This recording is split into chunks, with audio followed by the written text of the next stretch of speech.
जब मालदीव में भारत के पक्ष वाली सरकार थी, जिसमें भारत ने मालदीव में कई प्रोजेक्ट शुरू किए, जिसमें कुछ पूरे हो चुके हैं तो कुछ में काम अभी चल रहा है, जिसके लिए $1.5 बिलियन से भी ज़्यादा का कर्ज भारत मालदीव को दे चुका है। और इन्हीं में से मालदीव में एक ऐसा द्वीप भी है जिस पर पोर्ट के निर्माण में भारत लग चुका है। और ये द्वीप इतना छोटा है कि जिसके लिए समुद्र से ज़मीन वापस ली जा रही है, यानी कि लैंड रिक्लेमेशन किया जा रहा है, ताकि इतनी जगह मिल सके ताकि एक बड़ा पोर्ट का निर्माण किया जा सके, जिसके लिए भारत पहले ही मालदीव को लाइन ऑफ क्रेडिट दे चुका है। मतलब भारत ने अपनी बेड़िया मालदीव के पैरों पर पहली बांध चुका है, जिसकी पकड़ अब और कस दी गई है। मतलब भारत ही है जो इस द्वीप पर काम कर रहा है। और आप देख सकते हैं कि इसकी लोकेशन कैसी है। ये बिल्कुल भारत और मालदीव के बीच में स्थित है, जहां कोई रहता नहीं है। कुल मिलाकर भारत जानता था कि मालदीव एक ऐसा द्वीपीय देश है जो पैसों के लिए किसी और भी झुक सकता है। यही वजह है कि अगर भारत के हाथों से मालदीव भी क्यों ना निकल जाए, लेकिन अगर गुलीफालू द्वीप और पोर्ट भारत कब्जाने में कामयाब रहता है तो ये भारत की बड़ी जीत होगी।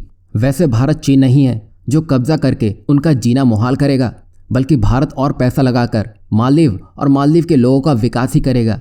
वैसे ये सब कुछ होता है तो भारत 77 सैनिक कर्मियों के ऊपर एक बड़ी जीत के तौर पर ले जाता हुआ दिखाई देगा, क्योंकि अगर भारत जिस हिसाब से मालदीव में लाइन ऑफ क्रेडिट दे चुका है, उसके दम पर भारत ये बड़ा प्रोजेक्ट अपने हाथ कर सकता है। और इस पोर्ट के बनते ही ये एक ऐसा पोर्ट होगा जो चीन के श्रीलंकाई बंदरगाह हम्बनटोटा की टक्कर का होगा, क्योंकि जैसा कि हमने कहा कि इसकी लोकेशन भारत के लिए हुक्म का इक्का साबित होगी। क्योंकि एक बार द्वीप बड़ा होते ही पोर्ट खड़ा हो गया तो मालदीव जो 77 सैनिक कर्मियों के पीछे पड़ा था, उसके जवाब में भारत यहाँ 77 नहीं बल्कि हजारों और लाखों की संख्या में अपने सैनिक तैनात कर सकता है। और भारत ने गुलीफालू पोर्ट का 75% काम अपने हाथों में ले रखा है। अब मालदीव इतनी हैसियत नहीं रखता है कि वो भारत का पैसा पूरा चुका सके। वहीं जिस तरह चीन ने 99 सालों के लिए हम्बनटोटा लीज पर रख लिया है, वैसे ही भारत को गुलीफालू पोर्ट ही नहीं बल्कि पूरे द्वीप को ही अपने नाम कर लेना चाहिए। फिर जैसे चाहिए मालदीव इसकी किश्त भरता रहे। वहीं अगर भारत थोड़ा भी चूकता है तो चीन थोड़ी भी देरी नहीं करेगा इस पोर्ट को हासिल करने में।